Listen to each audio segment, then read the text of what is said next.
पता जब आप आ रही थी तो हमारी टीम के लोग आपस में बातें कर रहे थे, बोलते हैं कि ये पूनम जी और पत्नी जी ऐसी हीरोइंस हैं कि जिनके बारे में ये अभी साइन भी नहीं हुई होती थी, प्रोड्यूसर वैसे ही झूठ बोल के ना हीरो को कि हमारी फिल्म में पत्नी जी हैं और पूनम ढिल्लों हैं, उनको साइन करवा लेते थे। मैं कहा वाह यार, बात हो तो ऐसी हो। अच्छा, आपकी दोस्ती तो कब से है कि आज से ही, जब आज ही हुई? कपिल शर्मा के शो पे ही हम दोस्त बने हैं। कि टैक्सी का भाड़ा शेयर करके चलते हैं, ऐसे? ऐसा ही कुछ समझ लीजिए। नहीं, आप सुपरस्टार हैं अपनी अपनी टैक्सी में, अब अपनी अपनी टैक्सी में कह रहा हूँ, आप अपनी अपनी कार में ही। लेकिन क्या है, हमारे आदमी तो अपने बड़ों से सीखता है ना, तो हमारी अर्चना जी कभी कभी ऐसा करती हैं। क्या करती हूँ मैं? ये ऑटो में आती है ना तो उसको आधा भाड़ा देती हैं। क्यों? बोलती तू भी तो साथ में आया है। अच्छा आइडिया देते। वो बोलता है ठीक है मैडम, मैंने तो ऑटो चलाया भी है, कोई बात नहीं, जाते हुए मैं चला लूंगी। पर जोक्स अपार्ट मैम, ऐसे कहा जाता है हमेशा ही हमारी इंडस्ट्री में कि यार हीरोइंस की कभी दोस्ती नहीं होती, लेकिन आपकी दोस्ती को देख के लगता है कि वो बिल्कुल अफवाहें हैं। तो आपकी कब से है मैम दोस्ती और कैसे हुई आपकी दोस्ती? अक्सर एक्चुअली हमें भी ये पूछा जाता था हीरोइंस कैसे दोस्त हो सकती हैं। ऐसे क्यों नहीं हो सकती भाई, कोई मतलब वहाँ पे हम लोग रेसलिंग के लिए तो आते नहीं हैं, आपस में काम करते हैं और कोई किसी के साथ मतलब अच्छी ट्यूनिंग हो जाए तो दोस्ती हो जाती है। अगर ये हीरो होता ना तो मेरा नाम पता नहीं क्या होता। थैंक गॉड ये लड़की है जिसके साथ मेरी दोस्ती हुई, नहीं तो हीरोज के साथ तो यू नो क्या होता है ना, हीरोज के साथ दोस्ती हो ही नहीं ऐसा सकती। है, आजकल कुछ कह नहीं सकते, हम दोनों को एक साथ देखकर लोग कुछ भी कह सकते हैं। सही बात है, आज के जमाने में तो हर चीज पे बुरी नजर है। मैम एक बात पूछनी थी आपसे, जब 1977 में आपके सर पे मिस इंडिया का ताज रखा गया, तब आपके दिमाग में ख्याल आया था कि 1981 में एक लड़का पैदा होगा जो आपको अपने शो पे इनवाइट करेगा? देखिए, मुझे तो बिल्कुल भी आइडिया नहीं था। मुझे लगता है आपके पेरेंट्स को भी उस वक्त आइडिया नहीं था कि कपिल शर्मा वहाँ टपकने वाले 81 में। आपकी बातों से वैसे ये बड़ी अच्छी बात है कि जैसे आप बोल रही हैं, कभी कभी ना हम लोग खुद ही एक बार में देख के किसी को ऐसा जज कर लेते हैं कि अच्छा ये ऐसा होगा, लेकिन अंदर से कैरेक्टर कुछ और ही निकलता है कि यार बाद में जब बात करते हैं तो फिर दोस्ती भी हो जाती है। हमारी तो बड़ी हुई है, जैसे हमें पहले पहले अर्चना से बड़ा डर लगता था, अब खुल गए हम, अब तो हमारी दोस्ती भी है, हमारी दोस्त भी है, हमारी बड़ी बहन भी है, सारा कुछ ही है। मतलब छोटी बहन बोल। छोटी बहन भी, हाँ चल बहन तो बोला, भाई नहीं बोला, शुक्र है। नहीं तो हाँ, बस खाली कभी कभी हाथापाई कर देती है, वो नहीं अच्छी लगती। ये बाजू भी मरोड़ देती है पूनम जी। हाँ, आपका नाजुक सी कलाई मरोड़ी नाजुक परमीत सेठी का मरोड़ देती है। अरे वुमन पावर यार। पर वैसे मैं मतलब इतना खुश था सोच के कि आज आप हमारे शो पे आ रहे हैं। जैसे मैं अगर पूनम जी की बात करूं तो उन्होंने पहली फिल्म त्रिशूल में बच्चन साहब, फिर शशि कपूर साहब, फिर संजीव कुमार साहब, मतलब तीनों ही धुरंधर अपने टाइम के, और ऐसे कमाल के एक्टर बच्चन साहब स्टाइल और पूनम जी। मेरा लाइफ का पहला शॉट उनके साथ था।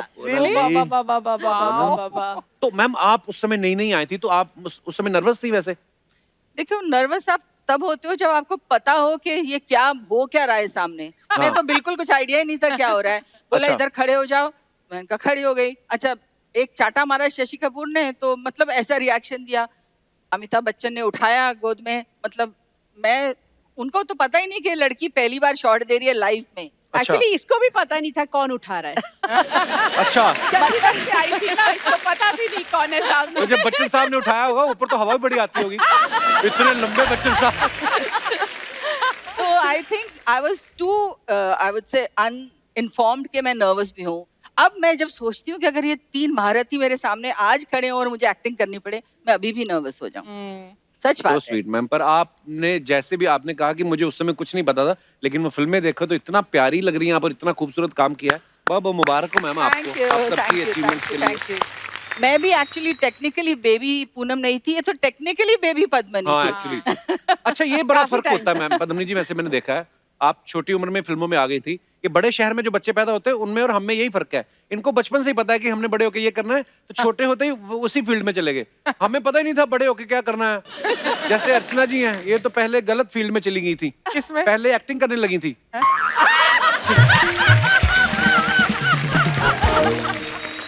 फिर किसी ने बताया कि बैठे बैठे भी कमाई हो सकती है। क्या अच्छी बात है, वाह वाह। पद्मिनी जी, जब आप बच्चे के तौर पे जाती थी, आप you know as a child artist काम करती थी, तो प्रोड्यूसर आपको पेमेंट देता था कि खाली पेस्ट्री खिला के भेज देता था कि बेटे खाओ ये? नहीं नहीं, पेमेंट मिलती थी। मेरे माता पिता जो थे वो तो नहीं बच्चे थे ना। उस वक्त तो एक्चुअली दौर ही अलग था, तो बड़े बड़े जितने भी स्टार्स होते थे तो उनके सामने जाकर हम यूं ही हंसते खेलते थे और मस्ती में थे, बिकॉज बच्चे बहुत साथ थे। अभी जैसे ड्रीम गर्ल फिल्म की मैंने, उसमें काफी बच्चे थे साथ में, बट ऑफ कोर्स सत्यम शिवम सुंदरम और इश्क इश्क इश्क के बाद तो देव अंकल, राज साहब, उनके साथ तो बहुत बहुत बहुत कुछ सीखा मैंने। वाह। पूनम जी, आप वैसे शुरू से हीरोइन बनना चाहती थी?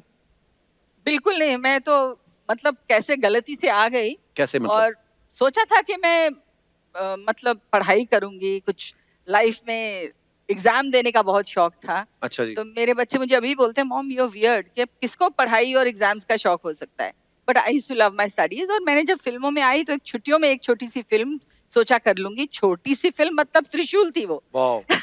उसके बाद मैंने वापस गई और +2 के एग्जाम के लिए आई मीन कॉलेज में एडमिशन ली, फिर नूरी आ गई। वाह। और नूरी आने के बाद फिर से मैंने ना बोला मुझे नहीं करना, फिल्मों में काम नहीं चेहरे पे करना। नूर आ गया था, पता नूरी देख के। और मुझे शशि जी, शशि अंकल जिसे हम कहते थे, हमेशा छेड़ते थे, अच्छा मुझे फिल्मों में काम नहीं करना बोल के गई थी, because he offered me the first film which I was to do. तो मैंने बोला नहीं, मुझे फिल्मों में काम नहीं करना है। बोले आ गए ना ब्लाइंड पे, यू नो हाउ शशि जी बहुत चार्मिंगली बोलते थे। तो ऐसा हुआ मेरे साथ। आई थिंक डेस्टिनी लेके आई मुझे। क्या बात है। हाँ बिल्कुल। एक्चुअली पूनम जी के बच्चे ना नॉर्मल है, वो सोचते ना कि पढ़ाई से क्या होगा, मतलब मुझे एक्चुअली मैं उस ब्रैकेट में आती हूँ। हाँ, किसी ने बताया, कहते पद्मिनी जी आप जब 7-8 साल की उम्र में फिल्मों में आ गई थी तो आपको फिल्मों में काम करना ज्यादा अच्छा लगता था कि स्कूल में मन नहीं लगता था उस हिसाब से? बिल्कुल नहीं, किसका मन लगेगा आप मुझे बताइए। आप आते हो सेट पर, आपको चॉकलेट्स मिलती है, आपको बड़े बड़े स्टार्स के साथ काम करना मिलता है, और पढ़ाई तो है ही नहीं, तो फिर बस। एक्चुअली हाँ, मजे की बात है जिसमें मजा आ रहा हो। पर जब आप मैम इतने बड़े बड़े स्टार्स के साथ काम करके इतनी पॉपुलर हो गई, फिर जब आप स्कूल जाती थी तो नॉर्मल बच्चों के साथ बैठती थी कि टीचर की कुर्सी पे? मतलब वो स्पेशल ट्रीटमेंट तो मिलता ही होगा। कोई स्पेशल ट्रीटमेंट नहीं, मेरा पारसी स्कूल था, तो काफी स्ट्रिक्ट थी हमारी जितनी भी टीचर्स थी, बहुत स्ट्रिक्ट थी। इनफैक्ट मेरे ख्याल से वो लोग जहाँ फिल्म बच्चे देखते हैं और भी ज्यादा थोड़े से स्ट्रिक्ट हो जाते हैं। उनको लगता है ये बिगड़े हुए हैं, ये छुट्टियां मारते हैं, ये लोग प्रिविलेज्ड हैं, तो you get extra mean treatment. या पर आपका तो पूनम जी, मैंने सुना कि आप तो सेट पे भी जब होती थी शॉट दे के बीच में शॉट, उसके बाद भी किताब खोल लेती थी। मुझसे पूछिए। सही बात है ये। हमारी जब बिल्कुल शुरू हुई थी दोस्ती नहीं ऐसे था। अच्छा। हाँ बताओ। कहते हैं ना, टू नेगेटिव्स अट्रैक्ट, तो ऐसा ही हुआ हमारे साथ। अच्छा। या एक्चुअली तो ये मैडम कोने में बैठ के अपनी किताब खोल के पढ़ती थी, और संजू और मैं, मतलब संजू बाबा, हम ऐसे दूर से उसको देख के ना why don't you tell actually. उससे पहले started before that also, if you don't remember, ये प्रेम रोग की शूटिंग कर रहे थे मैसूर में, और हम बीवी और बीवी की शूटिंग कर रहे थे। अच्छा जी। तो ये राज कपूर जी के साथ शूटिंग कर रहे थे और मैं राहुल रवेल के साथ। अच्छा जी। तो यूनिट साथ में सेम, दोनों राज कपूर फिल्म्स थी। So she had this habit of giggling at everything. तो जब भी आती थी अपनी हेयरड्रेसर के साथ मिलके अभी भी करती हूँ। नहीं दूसरे को देख के तो I used to say what is mean and rude girl. See when you yourself are 17, 18, 19 years old, तो आपको वही फीलिंग आती है ना। Right. अब तो मैं समझ गई हूँ। इसको एक्चुअली अट्रैक्ट करने का यही एक तरीका था ये। नहीं तो आदमी कोई किसी की तरफ देख के हंस दे ना तो आदमी अपने कपड़े चेक करने लगता है कि मैंने कुछ गलत तो नहीं पहना हुआ। तो हमें किसी ने ऐसे ही बता दिया, कहते हैं एक्चुअली पूनम जी ना सेट पे इसलिए पढ़ती रहती थी, उन्होंने अपनी सारी फीस एडवांस में भर दी थी, तो मजबूरी में पढ़ना पड़ रहा था। लेकिन पूनम, अगर तुम फिल्म इंडस्ट्री में आना कभी चाहती ही नहीं थी, इरादा ही नहीं था, तो फिल्म इंडस्ट्री वालों की नजर में कैसे आई? I mean Shashi Kapoor offered you film. Actually Yash Chopra ji की नजर में आई। उन्होंने कहीं पे रैंडम तस्वीर देखी मेरी, and you know a man of his calibre, एक नजर देख के उनको लगा, और कहाँ से ढूंढ के निकाला, चंडीगढ़ से। मैं बॉम्बे में भी नहीं रहती थी, तो लिटरली इन्वेस्टिगेशन CID सब किया उन्होंने कि कहाँ पे रहती है, पेरेंट्स कौन है, तो वैसे करते करते मुझे खोज निकाला। वाह। तो इट वाज इंटरेस्टिंग। या वाह।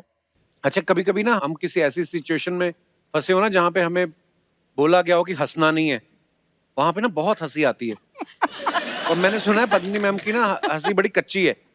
तो मैम कभी ऐसा हुआ है कि ऐसी सिचुएशन में जहाँ आपको हंसी आ गई हो, फिर बाद में आप एम्बैरेस हुई कि नहीं यार मुझे हंसना नहीं चाहिए था, कभी हुआ आपके साथ ऐसा? इन्हीं के सामने हुआ होगा। हुआ है तो। नहीं, पर ये जो हम फिल्म कर रहे थे, एक संजय दत्त और ये और मैं, हम 3 थे, और संजू भी इतना बदमाश है, वो तो आप सब जानते हैं, दुनिया जी। जानती है संजय दत्त कितना नॉटी बॉय है। तो ये दोनों मिलके, आई थिंक आपने पहले कोई फिल्म की थी साथ में, how were you all friends? मैं 3-4 फिल्में कर चुकी और हूँ ना मैं संजू आई के यूज्ड टू साथ। फील वेरी एलियन के दोनों गैंग अप जो हो जाता है ना, 2 जन एक हाँ। दूसरे के साथ और तीसरे, so that's how they used to be mean to me at that time. Then my poor ये बड़ी लिटिल, स्नॉब थी एक्चुअली, बड़ी स्नॉब थी। मैं तो सोच रही हूँ तुम दोनों की बातें सुनकर कि कमाल है, तुम दोस्त हो, वो मीन थी, वो स्नॉब थी, ये सब ही हो रहा है। इसके ऊपर तालियां, तालियां। पत्नी मैम, आपके बारे में सुना है कि आप जिनके साथ भी काम करती थी, चाहे देव साहब हो, चाहे राज कपूर साहब हो, आप उनकी नकल बड़ी अच्छी उतार लेती थी। बिल्कुल। एक्चुअली क्या है, मैं काका जी की बहुत बड़ी फैन थी। राजेश बचपन खन्ना में, साहब। राजेश खन्ना साहब की। और उनके जितने भी गाने थे, मैं एक्चुअली रिकॉर्ड उनका लगा के डांस करती थी। फिर देव अंकल की फैन बनी, फिर उनको मैं कॉपी करती थी, फिर शशि अंकल की फैन बनी। तो उनको मैं कॉपी करती-करती, शायद वो मेरा एक ट्रेनिंग था Actually. As an actor. हाँ। मैम थोड़ा सा हो जाए आज देव साहब का, कुछ ऐसे मजा आ जाएगा मैम। नहीं, नहीं, नहीं, नहीं, उसके लिए आपको मुझे नहीं, वो जैकी को बुलाना पड़ेगा। किनको? जग्गू जैकी, को। वो तो अच्छा। सीधा खड़े-खड़े ही देव साहब लगते हैं। इतने बड़े फैन हैं देव साहब के। कहे पद्मिनी, जो तुम कह रही थी ना कि जब बचपन में तुम काका जी के गानों पर उनकी एक्टिंग किया करती थी, वो बात मेरे मन से हट नहीं रही, तो 2 मिनट हो जाए। अरे कहाँ फंसा रही है, वो तो बचपन में किया था। उनके जस्ट इमेजिन छोटी सी Padmini and putting Kaka ji songs and dancing, so cute. और आज आप दोनों को देखने के लिए एम्स से यहाँ पे सीनियर सर्जन आए हुए हैं। मैं अपने दर्शकों को ये पता ही है वैसे कि बॉलीवुड में जो वैनिटी वैन्स का कॉन्सेप्ट जो था, वो पूनम जी लेके आई थी, और एक हमारी अर्चना जी हैं जो यहाँ पे खड़ी वैनिटी को भी घर ले जाती हैं। एक्चुअली घर पे नहीं ना जाती बिकॉज कोविड, अब क्या करती है, लेकिन मैंने कहा अगर आपको वैनिटी में सोना है तो यहीं पे सो जाया करो। बोलती नहीं, मुझे परमीत का भी तो ध्यान रखना, कहीं बाहर ना जाए वो। तो अपने घर के बाहर खड़ी कर लेती वैन। और उस दिन ज्यादा हो गया अर्चना जी, क्या किया मैंने? जब आपने बोला कि अगर वैनिटी भी मैं चला लूं तो क्या ये 2000 भी मुझे मिलेगा, बहुत ज्यादा था।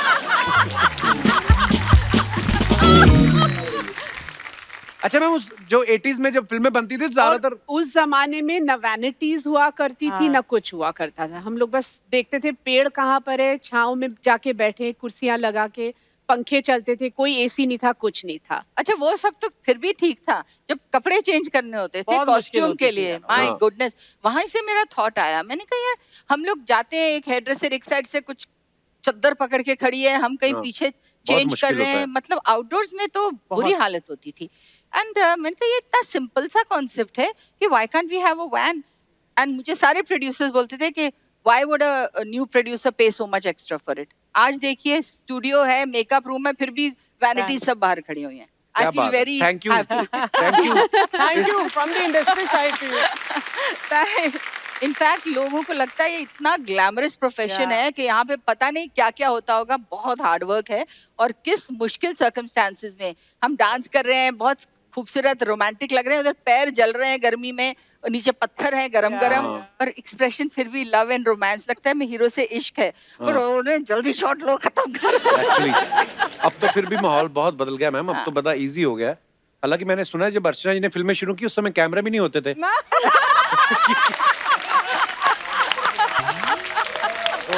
यार ये तो बहुत बड़ा कॉम्प्लीमेंट है। अगर मैं 200-250 साल की हूँ तो कमाल है, मैं तब से अब तक चली आ रही हूँ। क्या बात है, वाह, वाह, मैम आई लव यू। नहीं पर हाँ, ये बात सही है। मैं एक बार ना, हम लोग, मैं अपनी फिल्म की शूटिंग करने के लिए चंडीगढ़ में, हम लोग बिल्कुल सर्दी का सीक्वेंस है, दिसंबर में फॉग थी पूरी। अब उसका कुछ चंक बच गया जो हम लोगों को बीकानेर में चीट करना था।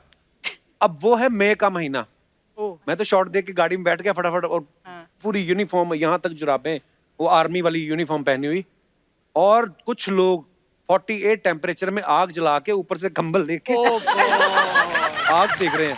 मैंने कहा हिला के देख लो कहीं ऐसे गिरी ना गया हो। कभी ऐसे मतलब आर्टिस्ट को ऐसे भी काम करना पड़ता है। बिल्कुल। हाँ, हमारा काम बड़ा मेहनत वाला होता है। हाँ, नहीं सीधी सी बात है।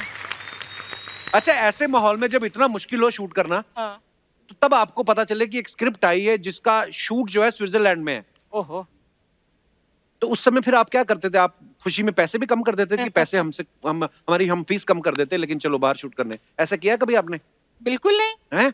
बिल्कुल नहीं, पैसा क्यों कम करेंगे भाई? हाँ। इनफैक्ट फॉरेन शूटिंग के लिए एक्स्ट्रा चार्ज होना चाहिए था, अभी किया नहीं हमने कभी। आपको एक चीज पता है, मैंने एक फिल्म लंदन में शूट की, रोमांस नाम था। अच्छा जी। वहां बोलते थे 7 o'clock ready with makeup, okay. तो हम सोचते थे जैसे इंडिया की तरह 5 बजे अंधेरा हो जाएगा, घर आ जाएंगे, वहाँ 6 बज गए, 7 बज गए, 8 बज गए, 9 बज गए, अंधेरा ही नहीं हो रहा हाँ, था। तो एक्स्ट्रा आवर शूट करते थे हम लोग, 10 बजे तक शूटिंग चलती थी, क्योंकि Actually. डे लाइट पूरी, तो एक्स्ट्रा मेहनत होती है फॉरेन ऑल्सो जाके। प्रेम रोग के वक्त, प्रेम रोग की शूटिंग थी एम्स्टरडेम में, एग्जैक्ट सेम माहौल, 5 बज रहे, 6 बज रहे, 7 बज रहे, और धूप, इतनी धूप, 10 बजे पैकअप होता था, मतलब सुबह 9 बजे से लेके रात के 10 बजे तक शूटिंग होती थी। आप तभी एम्स्टर्डम चले गए थे? वाओ, मैं तो अभी जाके आया थोड़ी देर पहले ही। आपने कुछ अलग टाइप का एंजॉयमेंट लिया होगा, इन्होंने वो सब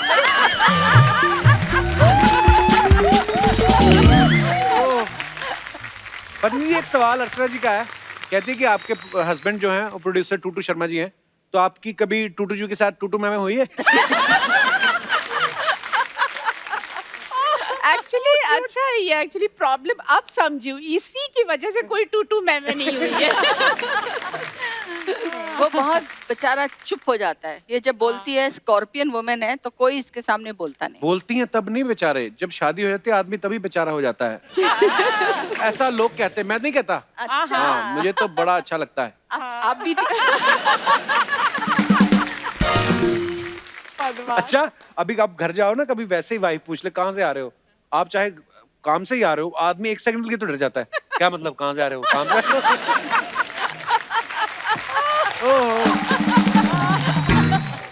आपके शो पे में ना मैं अलग एक कैमरा रखना चाहती हूँ, आपके सारे एक्सप्रेशंस मैं कैच करना चाहती हूँ, मतलब कमाल के एक्सप्रेशंस हैं आपके। ओहो, थैंक यू मैम।